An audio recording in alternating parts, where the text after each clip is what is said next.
Good morning, everyone, and welcome to another live edition of Wealth Building Wednesday. Wealth Building Wednesday is just another way for us, TRHT Selma, to connect to the community and to connect to each other. Selma, Dallas County, the Black Belt of Alabama. This is our opportunity to build wealth. And TRHT Selma is a partnership, a proud partnership between the Selma Center for Nonviolence and the Black Belt Community Foundation. We welcome you, all live viewers, to our conversations. We broadcast live each and every Wednesday, 10 o'clock a.m. Central Standard Time, and we rebroadcast live on our media partner, WB AFZ 105.3 FM. And we are super excited this morning to have with us an expert beyond experts. Y'all, we're going to learn so much about this thing called philanthropy. We're going to talk all things nonprofits.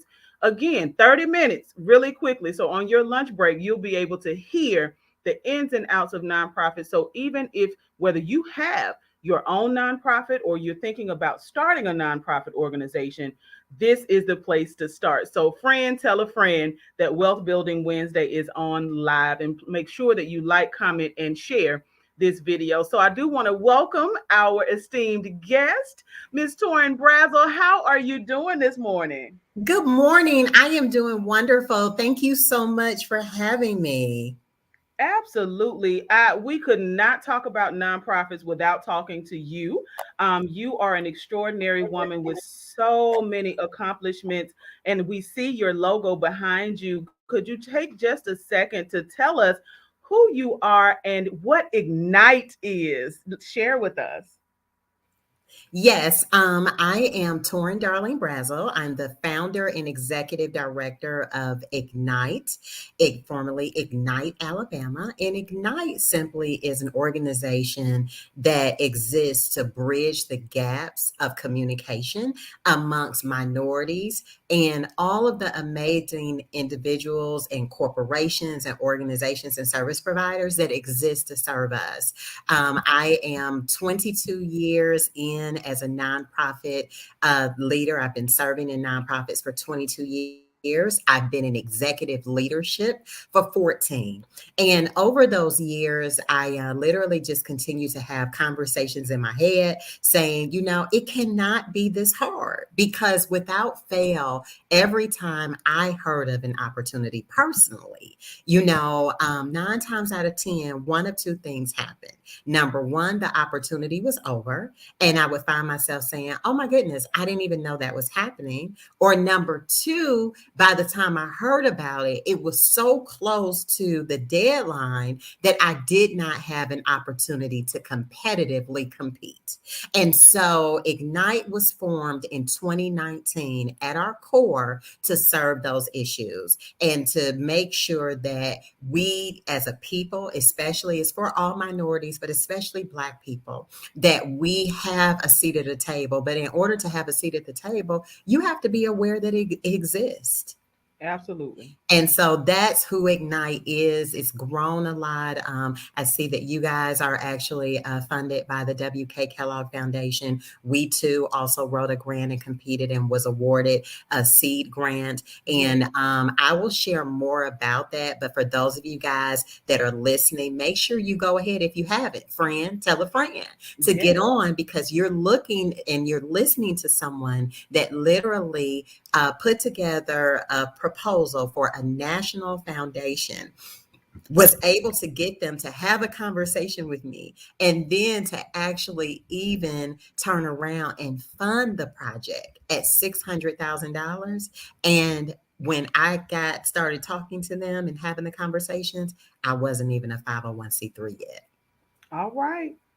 Now that says something. So listen, if you are tuned in and watching Wealth Building Wednesday with us, you better, like she said, tell a friend to tell a friend. If you in nonprofits, let's jump into the questions, because people have a lot of ideas about what a nonprofit actually is categorized as. So what actually is a nonprofit? Because if folks have friends who are either in leadership sitting on boards of directors for nonprofit organizations, may even be thinking about forming nonprofits. What is a nonprofit organization? So, believe it or not, you actually have different types Okay. of 501c3s. They're different designations. But what we're going to talk about today is what is Mhm. called a public charity, which is the most common nonprofit. And it's the 501c3 status, and it's a public charity. And this is basically a nonprofit. And this is something I want you guys to know. Executive directors and founders typically come up with the idea, corral everyone, get the partners in, and you one of the things you have to do is to build a board of directors. What a lot of people don't understand, Lydia, is that your Mhm. board of directors is actually who owns and has all authority where your nonprofit is concerned, not your executive director, not your founder. And so, and well, it's not your executive director and your founder if they are paid employees. Because Okay. with board of directors, no one that's on your board can be paid by the organization, Mhm. nor can they have any relatives or friends that are being paid. That's a conflict of interest.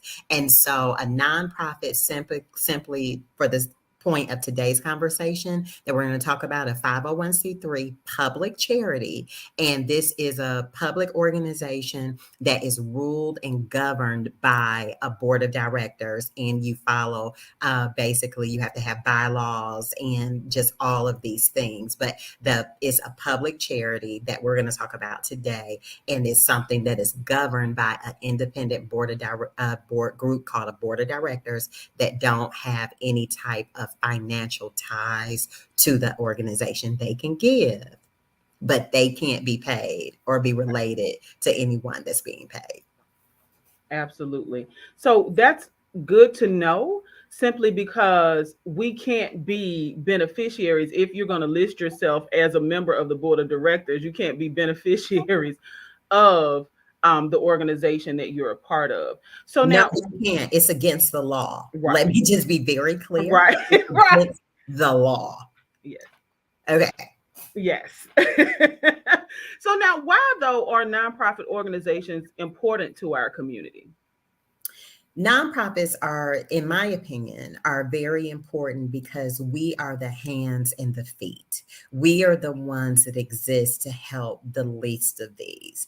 I am a Christian, and I just believe that you really should treat others the way you want to be treated. And so we have the flexibility, we have the mission, we have the purpose to do what, say, maybe for profits Mhm. do not, that they don't exist for that. And so we're able to do with for profits and corporations and things of that nature. Simply, they may have a desire to do, but their Mhm. structure is not created for that. And so nonprofits, we fill that gap and void to take care of our local communities.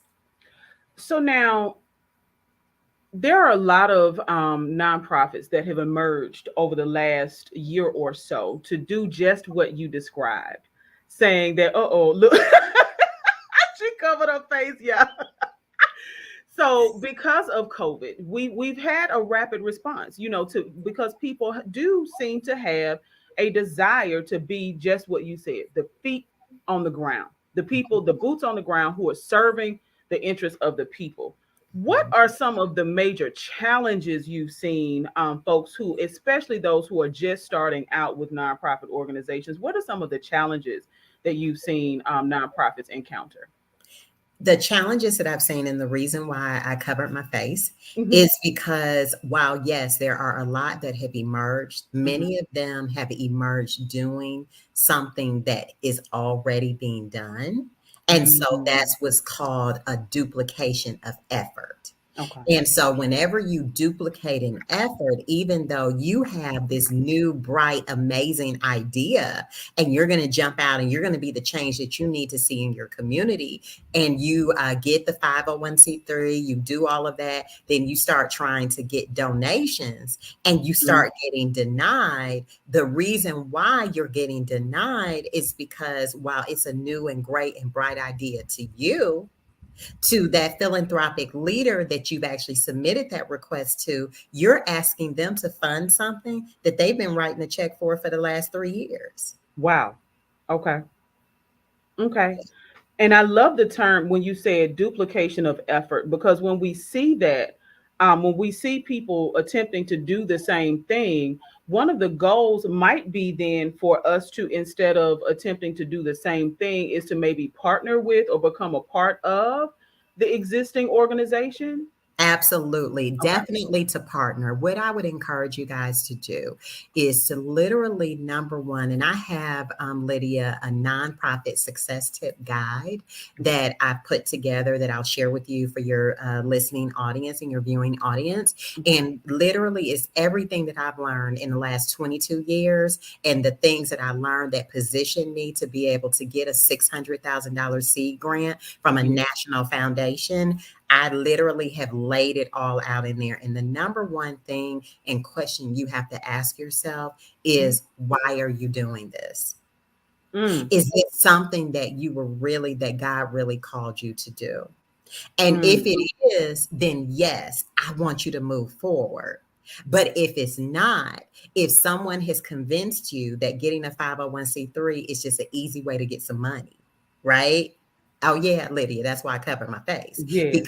you people, you see a lot of emerging nonprofits because there is this horrible misconception Hmm. that it is an easy way to get money, Right. that you get a fight. No, it is not. Fundraising is hard. Y'all are looking at somebody that has been in the game for 22 years. And I literally had to go and bring in $600,000 national funds back into the state. Hmm. And this year, I literally have only raised to date $186,000 on top of that, right? Which Hmm. is a major thing for a Black-led nonprofit. But Hmm.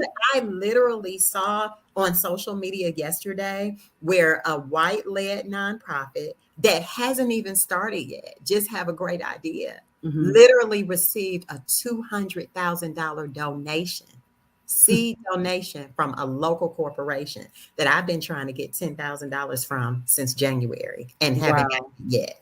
Wow. So And let me tell y'all, it's not easy. And right. but if God calls you to it, then he is absolutely going to go before you and prepare the way. But this is not for the faint of heart. So that's the reason why my first question to you is, why are you doing this? And as Absolutely. long as that's for the right reason, keep moving, right? But if you're not doing it for the right reason, stop, save yourself a lot of time and energy, Yes. because it's a huge headache and you're not going to win the battle.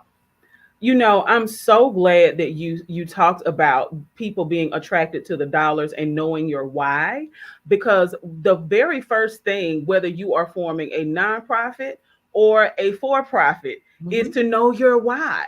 What Yes. is your mission statement? Who are you designed to serve? What will you be doing? I hear my friend Crystal Allen in my mind, like repeating those things because I've watched her do several in services or professional development trainings for nonprofit organizations in the area. Well, and actually school districts. That's where I've seen her perform the most. And it is just really interesting to me how many people, and I've gotten calls because people realize that I write grants as a part of my position with a local nonprofit.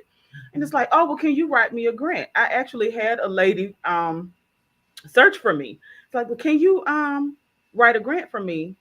And I said, okay, so I specialize in health related grants because there is a specialization to it. When you're seeking Absolutely. funding, you learn the lingo, if you will, or you Yes. learn the connections and the resources, the people who contribute to certain types of things, Yes. right? And Yes. so I said, so what's your why? Like, what do you want to do? Well, I don't know. I just saw this grant out here. I said, wait.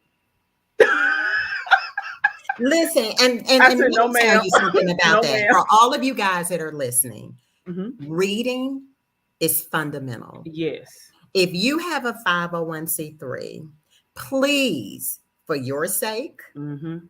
and for the sake of the person that you're going to send it to, make sure that you read about that funder and Yeah. you clearly understand the priorities that they have, Mhm. parameters that they may have, and make sure that what you're doing fits that.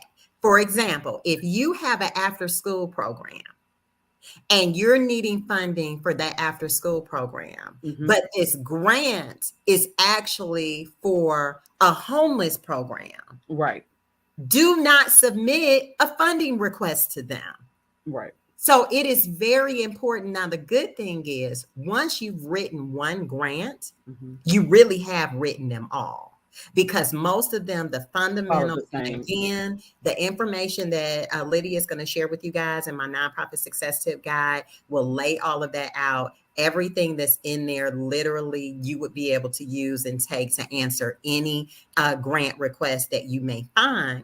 But at the end of the day, you've got to make sure it fits. And if it's a fit, then ask it. And then the next thing is know that when you submit that funding request, Mhm. you literally have to submit at least 100 requests just to be able to potentially get One. 10 Yeah. yeses.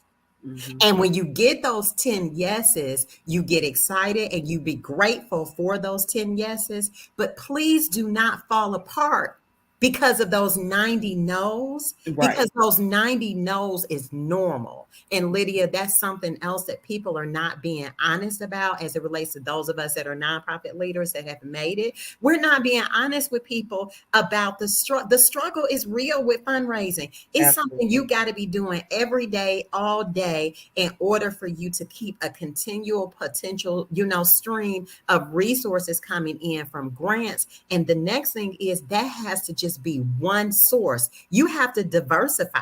When you're talking about fundraising, you can't put all of your eggs in one basket as it relates to grants. You got to look at building relationships locally with your corporate partners and leaders locally, finding Yes. out if those people that have a passion for whatever it is that you exist to do and connecting with them. Like it's a lot that goes into this, honey. And you only got 12 minutes left. So we'll probably have to come back. But Yes, I'm just telling ma'am. y'all that are listening, if God called you to it, Yes. absolutely keep moving. But it is a method to this, it is a process to this. And at the end of the day, you can't get around it. And so, you'll be spinning your wheels and like this hamster or a person that's on a treadmill, expending all of this energy going absolutely nowhere. But if you slow down and you make sure your foundation is firm, you cross your T's, you dot your I's, Yes. that's what Ignite is for, Yes. then you will be able to continue to move and to progress forward. I have 3 of the nonprofits that are within our group that we helped apply for a local community foundation grant. And I told them, no, don't ask for 100,000. Let's just go in right now and ask for their giving is $8,000. Let's ask for that. Get your foot in the door. Let Right. them get to know you. Then next year, you can come. Now you still can't ask for 100,000, but you can ask them for 10. You can ask them Mhm. for 25. You understand what I'm saying? But it's Mhm. stair steps. We want to come in, start a nonprofit, and start asking people for $100,000 and $1 million. Where they do that at? Well, and what you just said around the fundraising piece, making sure that we're not shaping our mission according to the dollars that are available, right? So, like you said, with if you have an after school program and you see dollars that are dedicated to building, say like a homeless shelter or something like that, a shelter for people who are unstably housed, then maybe you could check a couple of those boxes, but why reshape your whole organization or try to fit within the box of the funder as opposed to actually seeking out funds that match what you're doing? Because what you'll end up doing is, and I've seen it happen, and I know you have seen it happen in your years of experience, watching organizations just start shooting off and doing all sorts of things, and They now you call become it everybody's mission. answer. They call it mission creep. Ah. They call it mission creep. And so that's the reason why what you have to do. If you go to our website, Mhm. www.igniteal.org, and look at the About Us section, there is a logic model that's there. And feel free to take it and use whatever you can out of it, right? There's nothing new under the sun. But that's my holy grail. Okay. I follow that because for a lot of years, Lydia, I got caught up in doing a whole lot of good things, but they were not a God thing for me. And Mhm. so today I understand the importance of staying focused, right? So as long as it falls within my logic model, then that's what I'm supposed to be doing. That keeps me from creeping off because it's easy to do because you can sort of start making stuff tie together and work together. You think in your head, and before you know it, you're out in the middle of the ocean on a Mhm. raft that literally has a slow leak in it and you're going to drown. So, Mhm. and that's another reason why it's so important for you to have a strong board of directors and then also an advisory council, because those are folks that help you. But I want to, because we only have a few minutes left, Yes. and I know you had quite a few questions, so let's just sort of fire away. So you were just talking about the board of directors when we are forming or reorganizing even nonprofit organizations. Mhm. What are some of the things that we need to look for when it comes to people being on board as a part of the board of directors? So, number one, for your board of directors, you want individuals that are very passionate about Mhm. what your nonprofit exists to do. Then you also need individuals with the following skill sets. You need an attorney. You need someone that has a strong financial background. So that's a bookkeeper, an accountant, or a CPA. You also need someone with a strong marketing background and like a salesperson, because think about it, fundraising is nothing more than selling your organization. So if Mhm. someone is an amazing sales associate at your local department store, or if they're an amazing car salesman, or if they're an amazing pharmaceutical rep, then guess what? That person might be a great candidate for your board of directors because they have the skill set to go out and to help you sell your nonprofit and garner funds, because the board of directors primary role and responsibility are two things. Number one, oversight of the nonprofit fiscally to make sure that you're abiding by your budget, you're doing what you're supposed to do. That's the reason why you can't be paid. And then number two, fundraising. Like those are the two major things that your board members need to do. So you want someone that is very well connected in the corporate community and locally, philanthropic community, somebody that they can go through their phone, make a few phone calls, send a few texts, and right before you know it, checks are coming your way. That's who you want on your board. Awesome. So now we do still have just a few more minutes, and we definitely are going to have you back because this is quite the interesting conversation. And it's important that we know what we're looking for when it comes to shaping the organizations that will become the boots on the ground, right? Mhm. Like you said, having that firm foundation, and I know that Ignite can help us do that. What is philanthropy? Because you talked about the person who can pick up their phone and start the dollars flowing in. What Mhm. exactly is this term philanthropy? What does that mean? So, with philanthropy, that is literally basically a giver. That is someone that is going to invest and help the least of these. That's what they exist to do. And it doesn't have to be a corporation, it Right. doesn't have to be a CEO. I'm a philanthropist. You're a philanthropist, Yes. right? Yes. Philanthropy is not just financial resources, it's your time, it's your talent, right? If you go and volunteer, that is just as valuable to a nonprofit, you giving them your time, as you writing them a check. Now, the checks are helpful. We Yes. need the checks.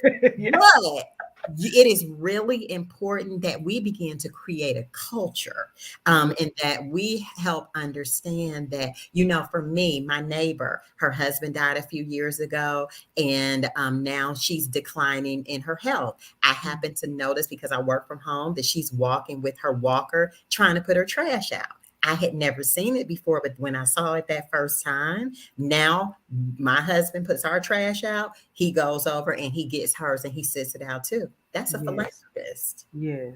A lot of times we think about philanthropists and we just think about somebody just writing that check. But Right. philanthropy is literally you looking and seeing. This is my opinion. Now, y'all can Google and look and see what Webster got to say. But Torin, my opinion, my definition of a true philanthropist is someone that looks within their sphere of influence to Mhm. see how can I make my world better, and you begin to give your money, your time, your talent towards those things. And to me, that's what makes someone a philanthropist. Awesome. So now, why is it important then to give to nonprofits? What difference does it really make?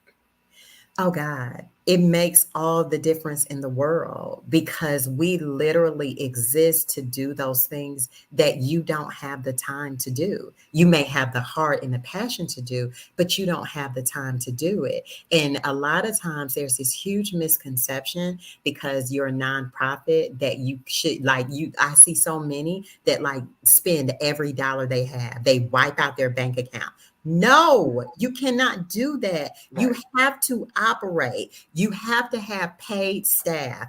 I'm telling you, I got to come back Yeah. because I really need us to understand. So to answer your question, it's very important to give to nonprofits because we exist to basically fill those voids and those gaps and to serve the least of these. And we need money and resources in order to be able to do that. It's hard enough as it is doing what we do because you literally are taking, two fish and five loaves and Yeah. really just making it work. That's who we are that's our framework. But so you don't want to have to be worried about how you're going to do this and how you're going to do that. So that's why it's important. But for nonprofit leaders, I got a whole nother conversation for them. Yes. Listen. Well, I am so glad that you said that because when we think about and even what you referenced in the beginning, when you talked about being a Black led organization and the difficulties that Black led organizations can often face with when it comes to fundraising, especially from foundations. Now, TRHT Selma is truly grateful for our funder, WK Kellogg. That foundation is a huge foundation that Yes. funds things all around the world. And so for them to look at Selma and say, you know what, we want you all to be a part of this TRHT, Truth, Racial Healing, and Transformation initiative that we have. Mhm. Oh my goodness. That means so much. One as co-director of TRHT Selma, I really one of the things that I really, really, really want us to be able to do is to show just how much transformation things like Wealth Building Wednesday, things like the grants. We literally during the pandemic were able to help some small businesses stay afloat because of the Kellogg Foundation and because of the community. So I mean, shameless plug, you can contribute, right, to TRHT Selma. You can Yes. literally log on to our website, trhtselma.org, and make a contribution Mhm. to forwarding the work because the Kellogg Foundation does not have to stay around and support us. This Mhm. is something that they have. Selma is a city that they found interesting. Selma Mhm. is a city that they found to be um, a space where they felt like TRHT could really get a foothold and help to bring transformation in a community that has suffered from poverty for years. We Mhm. went from being the fourth most wealthy county in the entire United States to now we are one of the eighth most. I think 2 years ago we were like the eighth most dangerous city in Alabama, and our poverty level continues to rise. Wow. So transformation can occur with your help. So when we say give, make your choice. Give wisely, right? You can log. And give consistently. This would Yes, be amazing. Give, schedule that automatic draft, $5 a week, absolutely. $5 a week, right? Yes, It's 52 weeks in a year. Just yes, think about it. Do the math. You yes. understand what I'm saying? $100 a month. That's fine. But if nothing else, do $5 a week. We spend that at McDonald's. You better know what to say. Listen, we're going to have you back. We appreciate you for taking your time out this morning to share such valuable information with our community. So thank you, Torin, darling Brazzle from Ignite. And thank you to all of you all who have tuned in and either watched live or you're listening on WBFZ 105.3. We thank you for your support. Don't forget to log on and contribute. Listen, you like Wealth Building Wednesday, like she said, put it on auto draft, $5 a week, trhtselma.org.